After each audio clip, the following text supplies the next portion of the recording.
جو نہیں آئے وہ دیر سے آئیں گے، جن کو اللہ نے توفیق دی وہ پہنچ گئے۔ یہ اللہ کی توفیق سے انسان پہنچتا ہے، انسان کی اپنی کوئی طاقت نہیں۔ جی،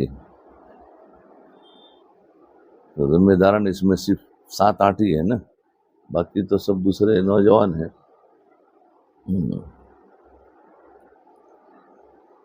اعلان تو بہت سارے ہوئے،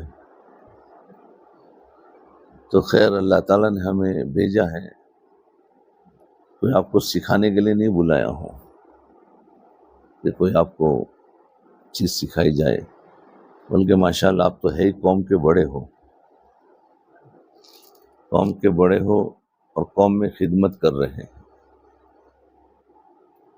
لیکن خدمت کر کے انسان کو اپنے اندر عجب آ جاتا ہے، اس کو ختم کرنا چاہیے۔ تکبر آ جاتا ہے، کوئی بھی انسان خدمت کرتا ہے تو تکبر آ جاتا ہے، اس تکبر کو نکالنا اور خدمت کو جاری رکھنا یہ کمال ہے۔ تکبر آئے گا ہی آئے گا، اب اس کو نکالنا یہ بڑا کام ہے۔ خدمت میں لگنا بڑا کام نہیں ہے، خدمت میں تو لگ جائیں گے، اللہ نے ہمیں صلاحیت دی ہے، علم دیا ہے، مال دیا ہے، سامنے آ جاؤ، سامنے آ جاؤ، لیکن اس کے اندر جو خرابی آتی ہے اس خرابی کو نکالنا۔ اور دوسرا ایک اللہ نے ذمہ دار بنایا ہے تو ذمہ داری کو امانت داری سے نبھانا ہے، ذمہ داری کو امانت داری سے نبھانا، یہ ہے کمال۔ ذمہ داری کو لوگوں کو ڈرا کے نبھانا نہیں، ذمہ دار لوگوں کو ڈرا کے اور اپنی ذمہ داری کو چلاتے رہتے ہیں۔ ڈرانا نہیں ہے، بلکہ ایک چھوٹا بچہ بھی ہمیں سوال کر دے، اس کو اطمینان سے اس کو جواب دیا جائے، اس کو کہتے ہیں ذمہ دار، امانت داری۔ بڑا تو دور کی بات ہے، چھوٹا بھی سوال کر دے، بھائی تم نے ایسا کیوں کیا، تو اس کو بھی جواب دینا ہے کہ میں نے اس وجہ سے کیا، یہ سمجھ کر کیا، امت کا یہ نفع دیکھا، وہ دیکھا۔ اس کو کہتے ہیں حضور صلی اللہ علیہ وسلم بھی ذمہ دار تھے، وہ تو ہر لائن کے ذمہ دار تھے، ون مین شو تھے، وہ دعوت و تبلیغ کے بھی وہ ذمہ دار، فوج کے بڑے بھی وہی ہے، صحابہ کی جو لشکر کے، اور اس کے علاوہ لوگوں کی اصلاح کے بھی ذمہ دار، دعوت و تبلیغ کے بھی ذمہ دار، اور علم سکھانے کے بھی ذمہ دار، اور سب چیز کے ذمہ دار تھے۔ اور آپ نے اپنی ذمہ داری کو امانت داری سے نبھایا ہے، اور آپ اپنی ذمہ داری کو پورا کرتے وقت لوگ بہت ساروں نے ان کو ستایا ہے، ستایا ہے۔ یہ ایسا کام نہیں ہے کہ بہت سیدھا سیدھا کام ہے۔ آج لوگ مال کی بنیاد پر ذمہ دار بن جاتے ہیں یا اپنی ڈگری کے بنیاد پر بن جاتے ہیں، لیکن یہ نہیں سمجھتے کہ کتنی امانت داری ہے۔ اگر ان کے سامنے امانت داری آئے گی تو ڈریں گے، بولے یہ میرے سے نہیں ہو سکے، ڈرنے کا کام ہے۔ صحابہ کو پکڑ کر بنایا جاتا تھا، وہ کہتے ہم کسی کی ذمہ داری نہیں لیتے بھائی، ہم تو اپنی ذات کی فکر کریں گے اور کام کریں گے۔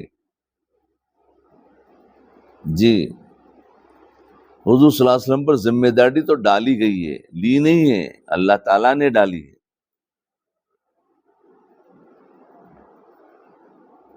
کب ڈالی؟ 40 سال کے بعد نبوت کی ذمہ داری ڈالی ہے۔ 40 سال تک تو آپ کچھ نہ کچھ تجارت اور بزنس کرتے رہے، اور 40 سال کے بعد کیا ہے، نبوت کی ذمہ داری ڈالی، بلکہ پوری امت کی ذمہ داری ڈالی، اور اتنی نہیں، قیامت تک آنے والے آخری انسان تک کی ذمہ داری ڈال دی۔ جب نبوت ملی ہے تو فرمایا لا راحت بعد الیوم، فرمایا آج کے بعد کوئی آرام نہیں، آج کے بعد کوئی آرام نہیں، آج کے بعد کام ہی کام ہے، اب آرام نہیں ہے۔ اور جب موت کا وقت آیا ہے تو اپنے بیٹی سے فرمایا اللہ قربت بعد یوم، آج کے بعد کوئی تکلیف نہیں ہوگی، اب آرام ہی آرام، لا قربت بعد اليوم۔ یہ ہے دوستو بزرگوں، یہ آسان کام نہیں ہے۔ اگر ذمہ دار ہے حقیقت میں تو اس کو امانت داری سے نبھانا چاہیے۔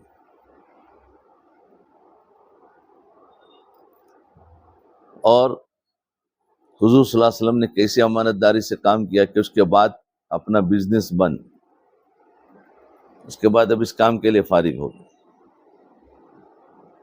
پہلی ذمہ داری تو یہ تھی کہ بھائی لوگوں کو دین پہنچاؤ، لوگوں کو دین پہنچاؤ۔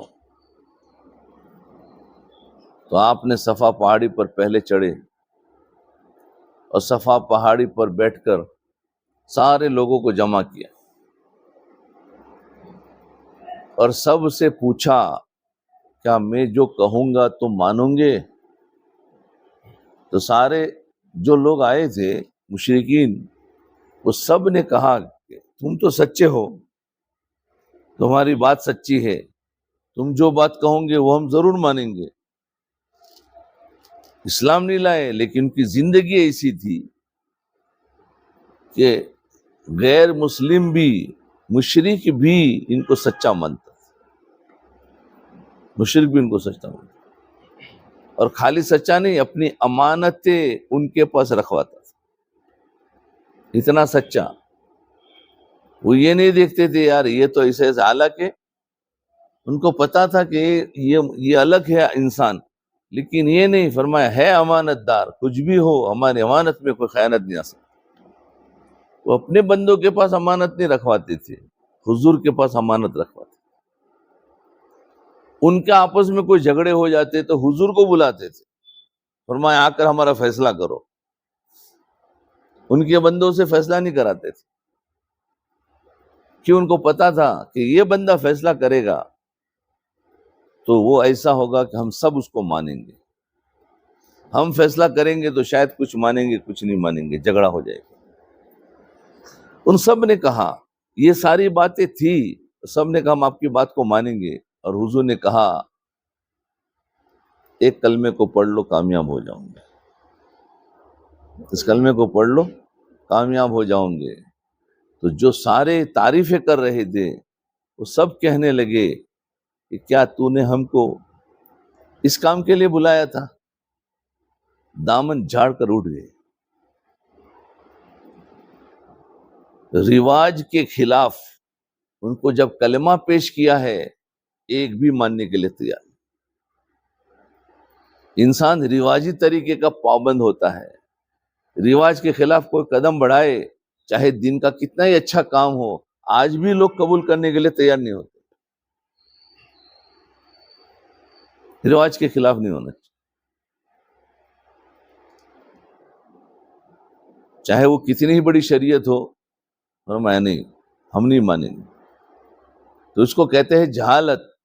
فرمایا جب شریعت آ جائے تو اس کو مان لینا چاہیے، لیکن آج بھی ہماری طبیعت ایسی ہے کہ نہیں، ہمارا ایک نظام چل رہا ہے، اس کے درمیان میں کوئی آ گیا کہ بھئی یہ دین کا کام ہے اور ہم ابھی تک کر رہے تھے وہ بے دینی کا کام تھا، فرمایا نہیں، وہی ہونا چاہیے، ان کا وہی تھا۔ وہ اس لیے کہ کہتے ہیں ہمارے اتنے سارے معبود ہیں اور ہمارے اس سے کام نہیں بنتے، اور حضور نے فرمایا ایک خدا تمہارے سارے کاموں کو بنا دے گا۔ تو کہا یہ کیسے، ہماری سمجھ میں نہیں آتا۔ اور وہی لوگ حضور کو کہنے لگے کہ ان کا دماغ نعوذ باللہ خراب ہو گیا ہے، مجنون ہو گئے، دماغ میں کچھ ہو گیا ہے۔ کوئی کہنے لگا کہ ان کے اوپر جادو ہو گیا ہے، جادو ہو گیا ہے۔ اور لوگوں میں بات چلا دی کہ بھئی یہ بندہ جو ہے ہمارا آپس میں جھگڑا کراتا ہے، توڑ پھوڑ کراتا ہے، میاں بیوی میں جھگڑا، باپ اور بیٹے میں جھگڑا، اور ہمارے اندر جھگڑا ڈال دیتا ہے، ہمارے لوگوں کو باپ دادا کے دین سے ہٹا رہا ہے، اور طرح طرح کی برائیاں ڈال دی، بدنامیاں ڈالی، حالانکہ برے نہیں تھے آپ، لیکن آپ نے برداشت کیا۔ یہ کام ہے۔ تو جو بھی انسان صحیح طریقے سے کام کرے گا تو غلط والے اس کو صحیح طریقے سے کرنے نہیں دیں گے یا بدنامی ڈالیں گے، غلط والے اس کو بدنامی ڈالیں گے۔ ہمارا کام یہ ہے کرتے رہنا، کیونکہ آج دنیا میں صحیح انسان قبول نہیں ہوتا ہے۔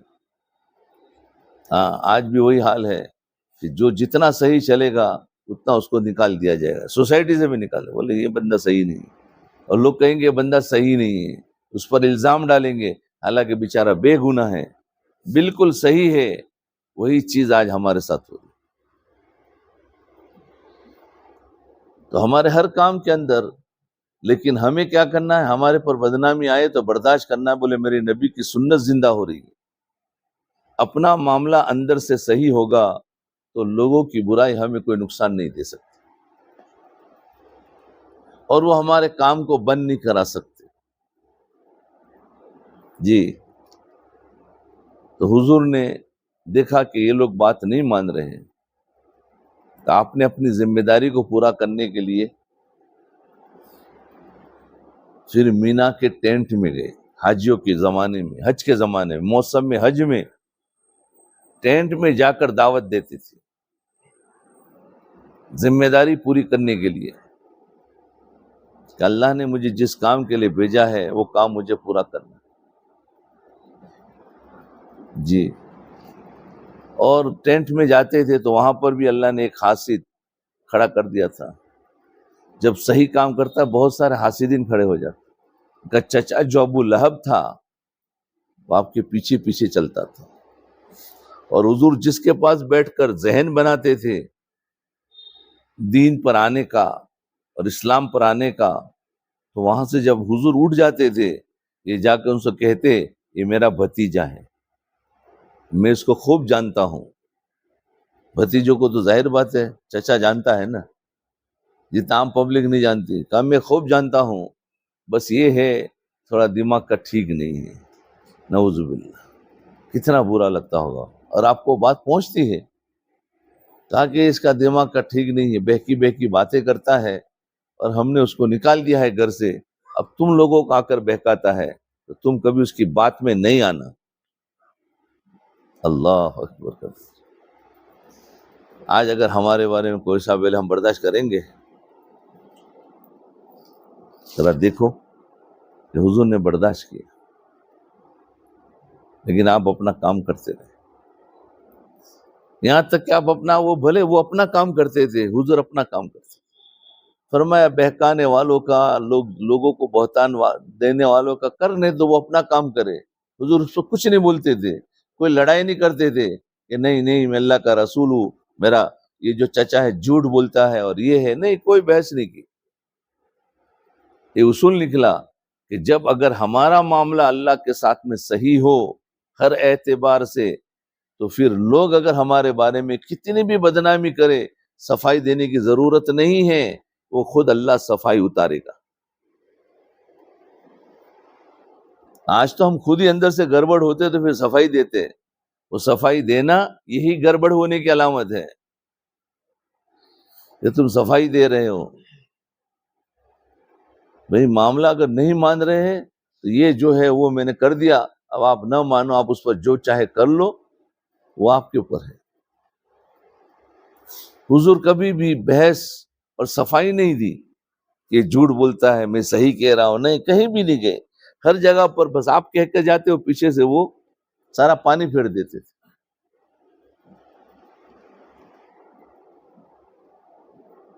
تو اس کے بعد مدینہ منورہ سے ایک قافلہ آیا، مدینہ منورہ سے، جو جمرات کے پاس ٹھہرا ہوا تھا، اور حضور نے جا کر ان کو دعوت دی، اور وہ کہنے لگے کہ دیکھو میں اللہ کا رسول ہوں، میں چاہتا ہوں آپ لوگ مجھے اپنے علاقے میں لے جاؤ اور میری حفاظت کرو، اور میں اللہ کے دین کی دعوت کو پہنچاؤں۔ اللہ کے دین کا جو ذمہ داری مجھے دی گئی میں اس کو پورا کروں۔ تو مدینہ والوں نے قبول کیا اور اسلام قبول کر لیا۔ مدینہ والوں نے کہا کہ ہم ابھی آپ کو نہیں لے جا سکتے، ابھی تو ہم لوگ کمزور ہیں اور یہودی ہمارے پر غالب ہے، یہودی بہت ہے مدینہ میں اور یہ لوگ مشرک تھے،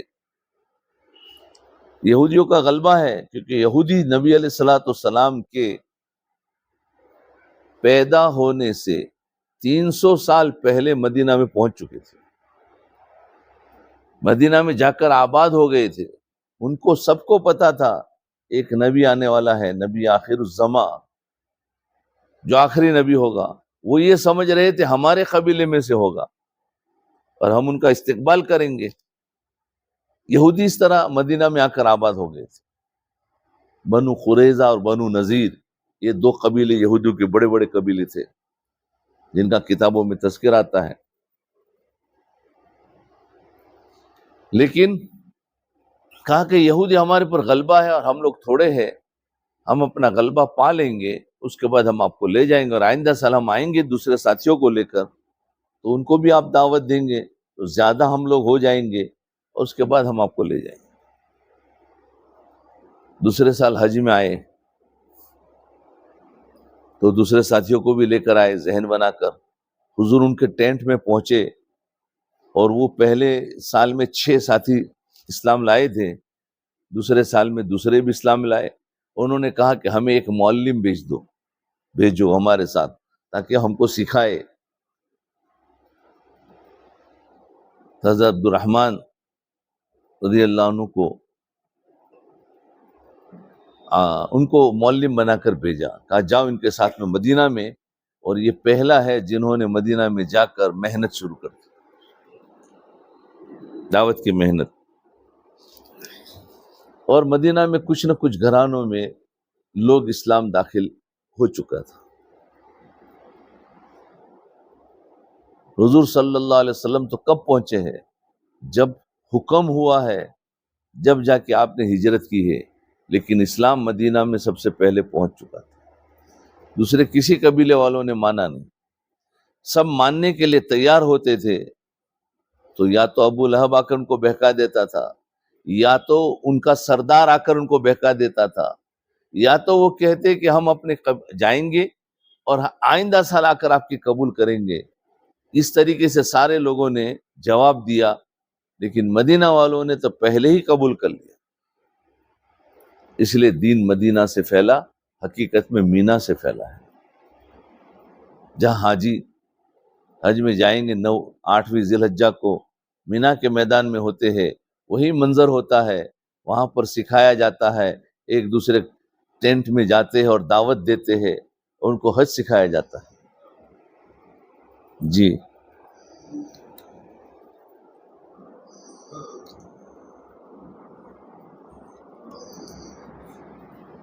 تو دوستو بزرگوں، یہ تھا ذمہ داری۔ آپ کے پردہ فرمانے کے بعد حضرت ابھی ذمہ داری آئی کہ اب کس کو ذمہ دار، یعنی کس کو خلافت دی جائے۔ دیکھو جھگڑا ہمیں کرسی کا ہوتا ہے، یاد رکھیں، کرسی کا جھگڑا ہوتا تھا، اور یہاں پر کوئی جھگڑا ہی نہیں، کوئی لینے کو تیار ہی نہیں ہے۔ حضور کے بعد 2 ہی قومیں تھی، مہاجر اور انصار۔ مہاجر اور انصار، انصار وہ کہلاتا ہے جو مدینہ والے ہیں، اور مہاجر وہ کہتا ہے جو مکہ والے ہیں۔ دونوں کی طبیعتوں میں فرق تھا۔ جب مکہ کے مہاجر ہجرت کر کے مدینہ میں گئے ہیں تو مدینہ کے ایک انصار کے ساتھ ایک مکہ والے کو لگا دیا کہ تم اس کو سنبھالو، تو کھانے پینے کا کوئی انتظام کی ضرورت ہی نہیں ہے، اور میں تم اس کو کھانا دو، پانی دو، زمین دو، کھیتی دو، مال دو، جو کچھ بھی تمہیں کرنا ہے۔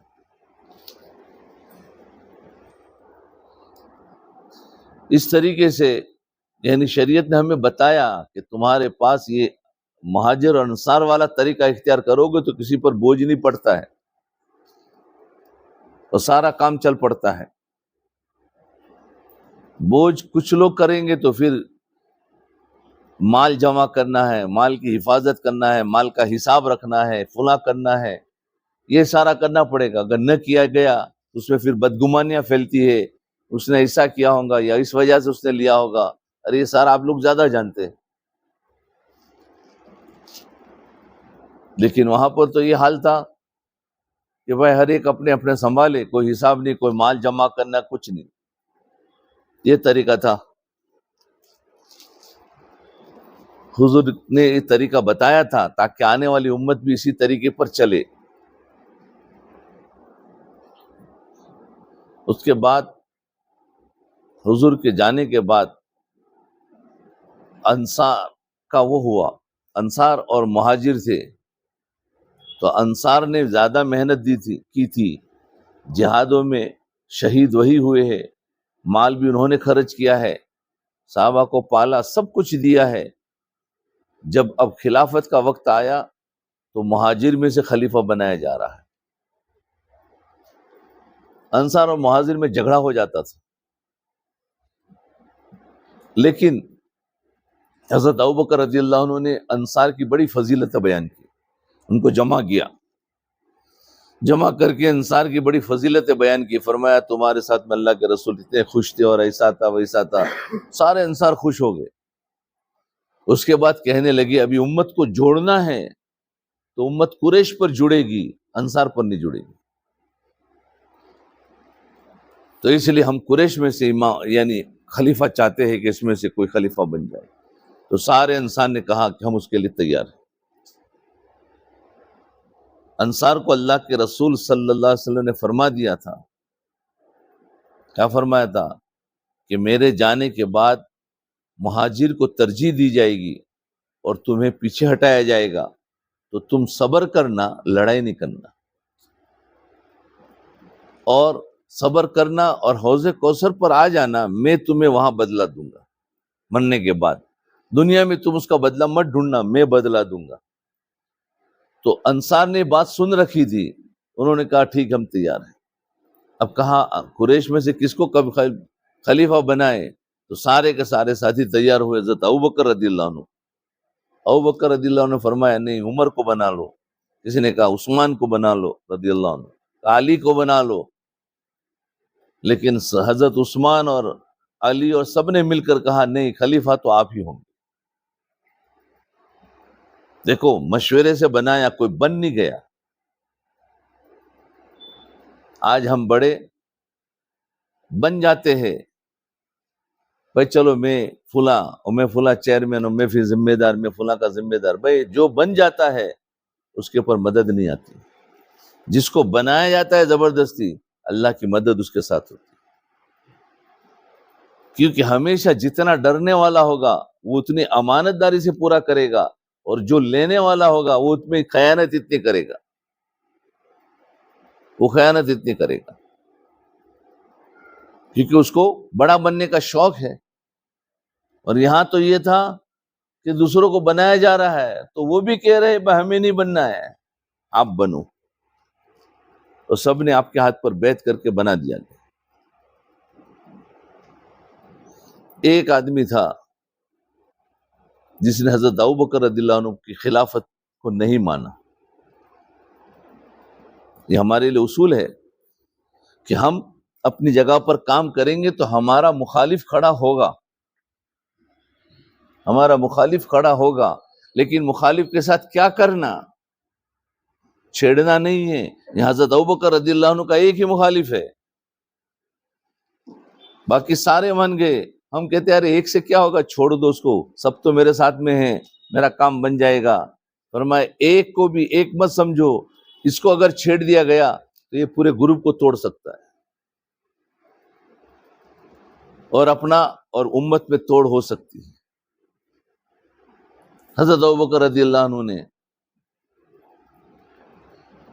اس کے پاس ملنے جاتے تھے، روزانہ فجر کے با نماز پڑھ کر حضرت ابوبکر رضی اللہ عنہ، جو ان کا مخالف ہے، جس نے ابھی ان کے ہاتھ پر بیعت نہیں کیا ہے، فرمایا میں نہیں کروں گا، اس کے گھر پہ جاتے، بیٹھتے، بات چیت کرتے، دوستی کر کے واپس آ جاتے، بس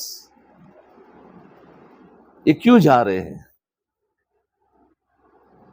کیسے دوستی رکھوں گا تو کم سے کم یہ مخالفت نہیں کرے گا. اگر اس کو تم چھیڑ دو، آج ہمارا کوئی مخالف ہے تو یاد رکھنا وہ اپنا گروپ بنا کر امت کو توڑ سکتا ہے.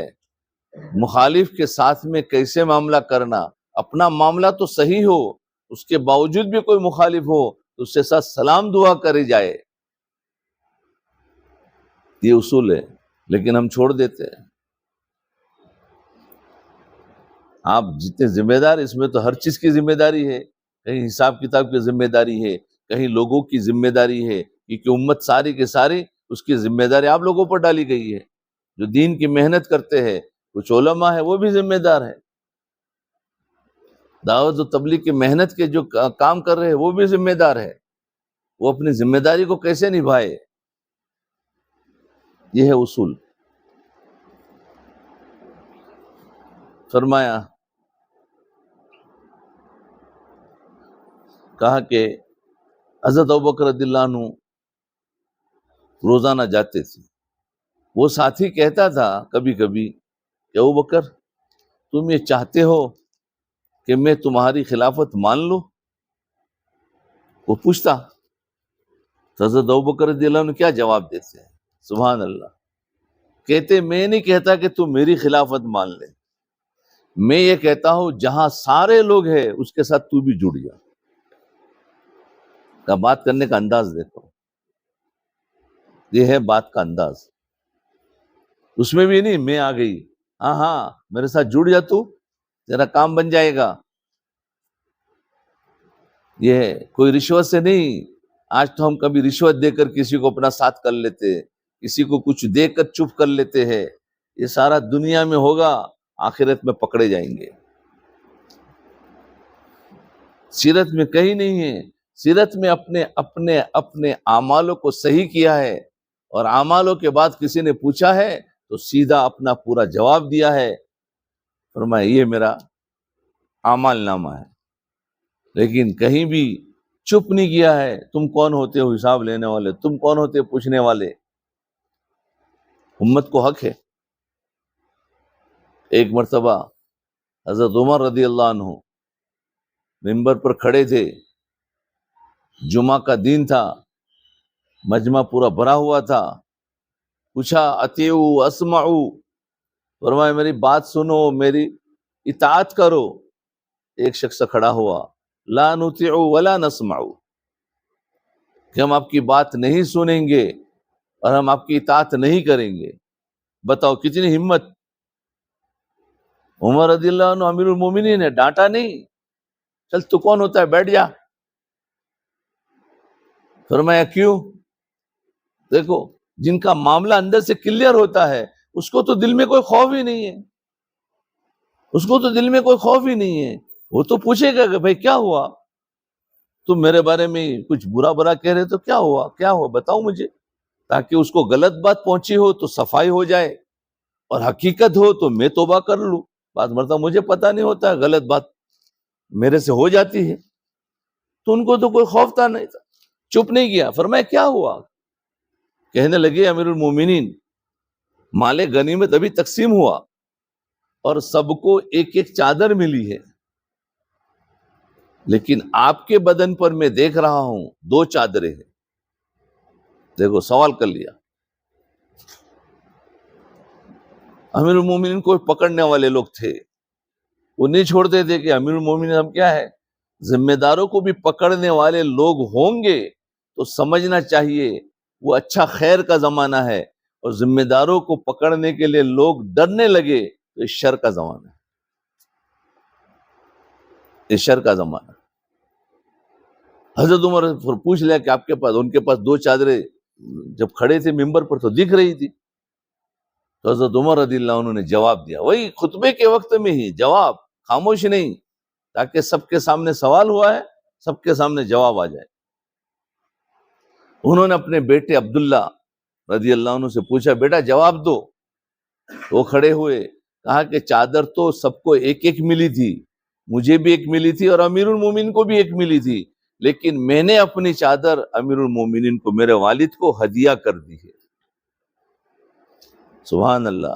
کہنے لگے اب ہم تمہاری بات سنیں گے اور مانیں گے. چلو ہو گئے فیصلے. وہ لوگ بھی ایک ایک چیز دیکھا کرتے تھے، اور امیر المومنین اس کا مطلب نہیں کہ ان کو دو لینے کا حق ہے، بلکہ ان کو بھی وہی جو عام پبلک ہے. ذمہ دار کو بھی زیادہ لینے کا حق نہیں ہے. جو عام پبلک ہے وہ جتنا محتاج ہے اتنا وہ بھی محتاج ہے کہ میں بھی ایک پبلک میں سے ایک پبلک. بتاؤ یہ امانت داری ہے؟ یہ امانت داری سے اگر کسی کو کام کیا بولے میں نہیں کرتا، ایسا میرے سے نہیں ہو سکتا، بولے تم سنبھالو. آج تو ہم آخرت کو بھول گئے ہیں، سیرت کو بھول گئے ہیں. یہ ہے امانت داری. جواب دیا اور اس کے بعد خطبہ پورا کر لیا، ختم ہو گئی بات. ایک مرتبہ ایسا امیر معاویہ رضی اللہ عنہ کے زمانے میں ہو. امیر معاویہ رضی اللہ عنہ نے تو جان بوجھ کر کام کیا. حضرت امیر معاویہ رضی اللہ عنہ نے ایک حدیث سن رکھی تھی. کہا کہ اگر تمہیں کوئی ٹوکنے والا ہو، روک ٹوک کرنے والا ہو، تو فرمایا سمجھنا کہ وہ خیر کا زمانہ ہے. آج ہم سمجھتے ہیں ہمیں کوئی ٹوکے نہیں تو ذرا اچھا لگتا ہے. ارے ہے کہ نہیں بولو. کہا روک ٹوک والا اگر تمہیں کوئی روکے، کوئی پوچھے، کوئی مانگے، تو سمجھنا خیر کا زمانہ ہے. اور تمہیں روک ٹوک والا بند ہو جائے، کوئی پوچھنے والا نہیں ہے، تو سمجھ لینا غلطی کرو، اور غلطی کرنے کے باوجود بھی کوئی ٹوکے نہیں تمہیں، تم خیانت کرو اور کوئی تمہارا حساب نہ لے، تو سمجھ لو یہ شر کا زمانہ ہے. یہ شر کا زمانہ ہے. یہ حدیث انہوں نے سن رکھی تھی. جب ان کی خلافت کا زمانہ آیا، جب وہ بادشاہ بنے ہیں، اس کے بعد انہوں نے سوچا کہ میں خیر کے زمانے میں ہوں یا شر کے زمانے ہوں، ذرا مجھے دیکھنا چاہیے. دیکھو جب اندر سے ایمان ہوتا ہے تو انسان سوچتا ہے میں کس وقت میں، کس زمانے میں ہوں. وہ بڑے صحابہ میں سے تھے، انہوں نے سوچا کہ مجھے اپنے دیکھنا چاہیے. تو انہوں نے ایک ترکیب سوچی.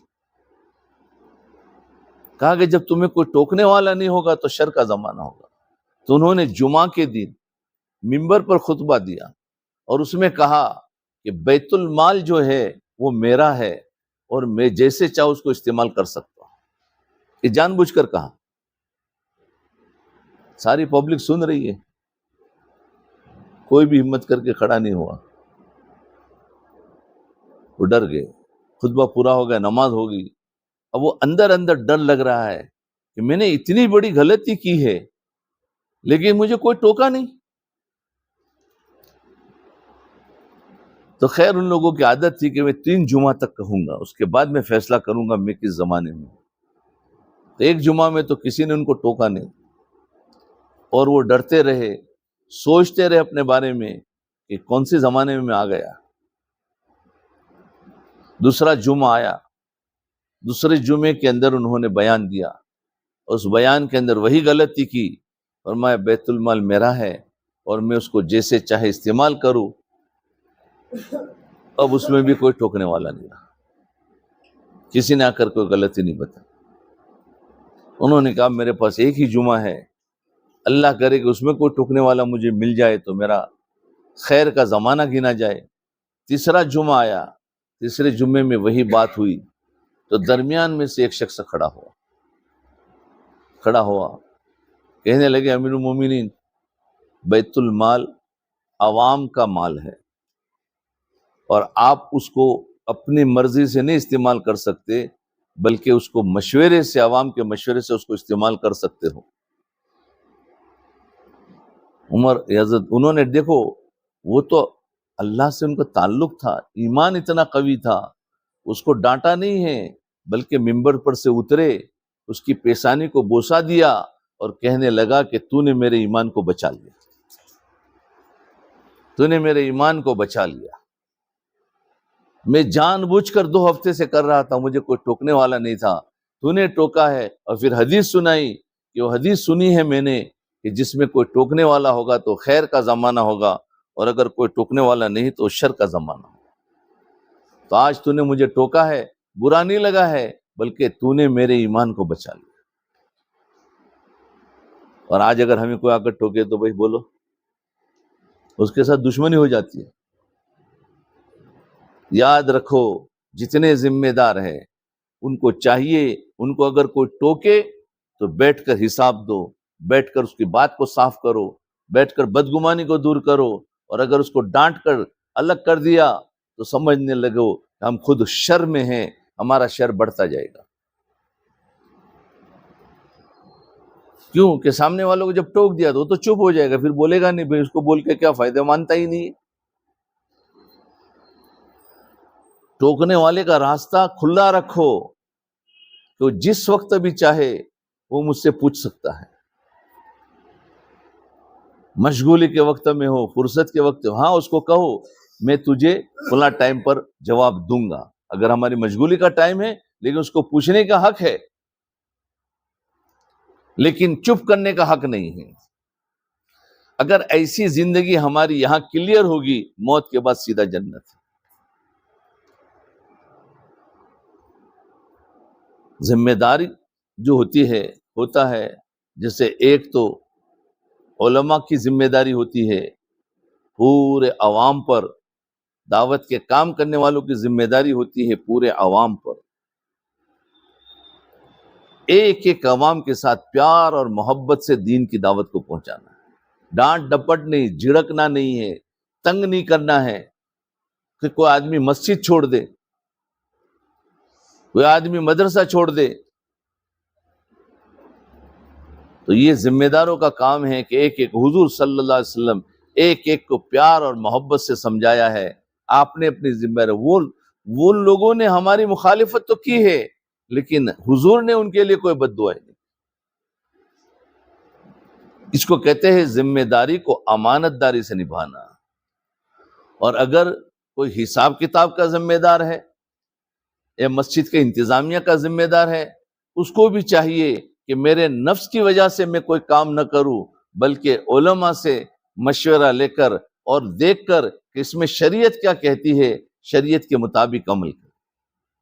کچھ بنانا ہو، کچھ بدلنا ہو، کچھ خرچ کرنا ہو تو ہمارا نہیں کہ میری مرضی آئی خرچ کر دوں، بلکہ جہاں خرچ کرنے کی ضرورت ہے تو وہ ضرورت کو عوام کو پوچھیں گے تو عوام کہیں گے کہ ہاں اس کی ضرورت ہے، ہم وہاں خرچ ضرور کریں گے. پوری مسجد کا انتظام ہم نہیں سنبھال رہے، اللہ سنبھال رہا ہے، مال بھی اللہ دے رہا ہے. ہمیشہ نمازیوں کی سہولت دیکھنی چاہیے کہ میرا ایک ایک نمازی کیسے سہولت کے ساتھ میں آئے اور اچھی طریقے سے نماز پڑھ کر جائے. یہ ان کی ذمہ داری ہوتی ہے جو مسجد کی انتظامیہ ہوتی ہے. اور جو ہمارے ماتحت میں کام کرنے والے ہوتے ہیں، امام ہو اور اس سے علماء ہو، مکاتب پڑھانے والے ہو، ان کو چاہیے کہ ان کی گھروں کی ضروریات کو پورا خیال رکھے، ان کو اچھی سے اچھی سیلری دے. یہ نہ دیکھے کہ ہمارے پاس مال نہیں ہے، ارے مال امت کے پاس بہت ہے، مانگے ان سے. مانگنا بھی یہ ہمارے لیے عزت ہے، یہ بے عزتی نہیں ہوں گی، کیونکہ اللہ کے دین کے لیے مانگ رہے ہیں. جو دے گا تو اس کی عزت ہوگی، جو نہیں دے گا وہ اس کی ذلت ہوگی. کون کہتا ہے مانگنا برا ہے؟ حضور صلی اللہ علیہ وسلم نے غزوہ تبوک کے موقع پر مانگا ہے، اور مانگا ہے اور مال ملا ہے. حضرت عثمان رضی اللہ عنہ نے فرمایا میں پورے لشکر کے 1/3 لوگوں کا سامان کروں گا، انتظام کروں گا، سواریوں کا، کھانے پینے کا سارا. امت کے پاس ہے، لیکن پیار اور محبت سے اپنا حساب کلیئر رکھتے ہوئے اور واقعتاً اس کا نفع دکھائی دے رہا ہے تو امت تو دینے کے لیے تیار ہے. یہ نہ سمجھے کہ نہیں آ رہا ہے. ہم ہمیشہ یہ روتے ہیں، میں تو ہر جگہ پر بات کرتا ہوں تو کہتے ہیں ہمارے پاس مال ہی نہیں ہوتا. ہم تو چاہتے ہیں استادوں کی تنخواہ بڑھائے. میں نے کہا امت کے پاس مال ہے، آپ بڑے ہیں، آپ کو مانگنا ہے، مانگو. 100 آدمیوں کے پاس مانگیں گے تو 10-15 آدمی تو دیں گے، لیکن مانگتے ہی نہیں ہے. مانگنے کے لیے تم تو اپنی ذلت سمجھتے ہیں، تو پھر علماء کی تنخواہ کیسے بڑھے گی؟ کیسے نظام صحیح ہوگا؟ یہ ساری ہماری ذمہ داری ہے. حضور صلی اللہ علیہ وسلم نے صحابہ پر بھی فاقے آئے تھے, حضور اللہ تعالیٰ سے مانگتے تھے, اللہ تعالیٰ نے نبھایا ہے. پھر اللہ تعالیٰ نے ایسی برکتیں ڈالی ان کی پشتے تک کھاتے رہے. تو بس دوستو بزرگوں, مجھے کوئی لمبی چوڑی بات نہیں کرنا ہے. بہت ہی کم لوگ آئے, جتنی آواز دی گئی تھی. اس تو بڑا بڑا شہر ہے, لیکن چلو جو آ گئے اللہ کا شکر ہے. کچھ تو بہت ہی دیر کے بعد آئے, جنہوں تو بات ہی چھوٹ گئی. ٹائم دیا تھا, اس ٹائم پر آنا یہ اسلام ہے, اور بے ٹائم آنا یہ ہے منافقت ہے. یاد رکھیے, منافق کی علامت ہے کہ وعدہ کے مطابق نہیں آتا ہے, وہ مخالفت کرتا ہے. اور مسلمان کی علامت ہے اسلام کی کہ وہ وعدے کے مطابق آتا ہے. ہمارا ٹائم کے مطابق ہمیں جوڑ کرنا چاہیے. یہ عام بیان نہیں تھا جو آپ سمجھ رہے ہوں گے کہ بیان کی طرح بیان کر کے چلے جائیں گے. بیان کے لیے نہیں جوڑا, یہ فکریں تھی ہماری اپنی پرسنل زندگی کو کیسے صحیح کرنا ہے, ہمارے اپنی پرسنل زندگی. اور اللہ نے ہمیں صلاحیت دی ہے انتظام کی, تو انتظام سنبھالے. اور اگر کوئی ہماری مخالفت کرتے بھائی کہ جس کو چاہے لے لو, ہم دینے میں بھی اتنے ہی نرم ہو, لینے میں بھی اتنے نرم ہو کہ اگر لے لی جائے تو لے لو, مجھے کوئی پرابلم نہیں ہے. اور اگر دے دی جائے کہ ٹھیک ہے آپ دے دو, میں اس کے جتنا ہو سکے اللہ سے خوف کر کے کام کروں. لیکن آج تو جس کو اگر ایک کرسی مل گئی تو اب میرے ہاتھ میں سے جانے نہیں دوں گا. یہ جو کہہ رہے ہیں نا میرے ہاتھ سے جانے نہیں دوں, یہ کیا ہے؟ یہ تو سیرت میں نہیں ہے. سیرت میں تو جب لیا جاتا تو لے لیتے تھے, دیا جاتا تو دے دیتے تھے. ایسے سافٹ بننا ہے, اس کو کہتے ہیں اللہ کے لیے کرنے والا. اور جس کو اگر دے دیا اب وہ ذلت محسوس کر رہا ہے کہ میرے پاس سے لے لیا گیا ہے, تو ذلت کیوں محسوس کر رہے؟ بلکہ اللہ تعالیٰ نے ایک بوجھ دیا تھا, بوجھ ہلکا کر دیا. اب جس کے ہاتھ میں گیا اس کو بوجھ ہے, اب جس کو ذمہ دار بنایا وہ جانے, میں تو فری ہو گیا. لیکن یہ اپنی اس کرسی کو سنبھالنا, نہ دینا, اور لڑائی کرنا, اور پتہ نہیں بدگمانی اور توڑ پیدا کرنا, یہ اسلامی علامتیں نہیں ہیں, یہ غیر اسلامی. ایسا بنو کہ بھائی ٹھیک ہے مسجد کا بڑا بنا دیا ہے تو الحمدللہ, اتار دیا تو الحمدللہ, ورنہ تو سیاست ہو جائے گی. سیاست میں جو بیٹھ گیا تھا اب اترنے کے لیے تیار نہیں. وہ اپنی کرسی کو بچانے کے لیے ہزاروں کا نقصان کرتا ہے, کئی انسانوں کو مارتا ہے, غریبوں کا نقصان ہوتا ہے, اور کتنا نقصان یعنی پبلک کا پہنچاتا ہے صرف کس اپنی کرسی کو بچانے. یہ سیاست ہے. ہم سیاست میں نہیں, ہم تو اسلامی طریقے سے چلنا چاہتے ہیں. بھائی اس لیے جوڑا ہے تاکہ اسلام کو سیکھے.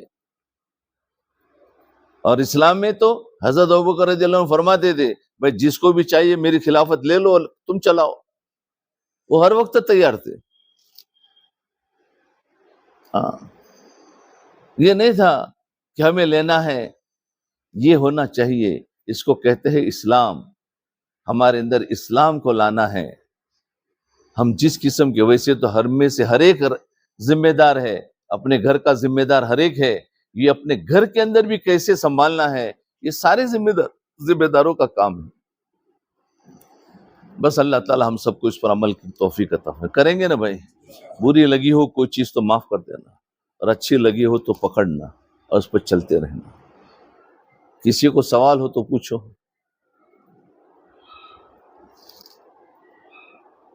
سوال سے بات زیادہ کھل کر آتی ہے, لیکن کہیں گے کہ ہمارے سارے سوال کے جواب آ گئے, ابھی کیا کوئی سوال ہی باقی نہیں رکھا. پوچھنے بھی ڈرتے. ہاں کوئی بات نہیں, ویسے تو ہم نے ساری باتیں بتا دی. جی ہاں ہاں ہاں بھائی یہ میرا ویڈیو نہ لے, میرا جس نے لیا ہے اس کو ڈیلیٹ کر دے. جی ہاں وہ ڈائریکٹ ذمہ داروں سے نہیں بات کرتے. سب سے بڑی چیلنج ہے میں دشواری فیس کر رہا ہوں. میں مدرسہ امداد تقریباً 2024 سے اس کا قیام میں عمل میں آیا. میں بیٹ پروفیشنل سافٹ ویئر انجینئر ہوں.